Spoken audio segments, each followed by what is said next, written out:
قومی کمیشن برائے وقار نسوان کی چیئرپرسن نیلوفر بختیار نے کہا ہے کہ خواتین پر تشدد کو روکنے اور کم عمری کی شادی کے معاملے پر آگاہی پیدا کرنے کی کوششوں میں میڈیا کا انتہائی اہم کردار ہے۔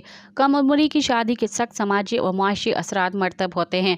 انہوں نے یہ بات گزشتہ روز centre for excellence in journalism اور UNFPA نے کے اشتراک سے دوسری نیشنل میڈیا فیلوشپ NMF کے 4 روزہ ریفریشر کورس کے افتتاحی تقریب سے خطاب کرتے ہوئے کہی۔ کورس کا آغاز نیشنل کمیشن برائے وقار نسوان NCSW انسٹی ٹیوٹ آف بزنس ایڈمنسٹریشن CAJIBA اسلام آباد میں ہوا۔ NMF ٹریننگ کا ایک منفرد پروگرام ہے جس کا مقصد صنفی تشدد، JBV اور کم عمری کی شادی جیسے سماجی مسائل پر توجہ دلانا اور اس سے متعلق صحافیوں میں شعور اجاگر کرنا ہے۔ مزید خبرن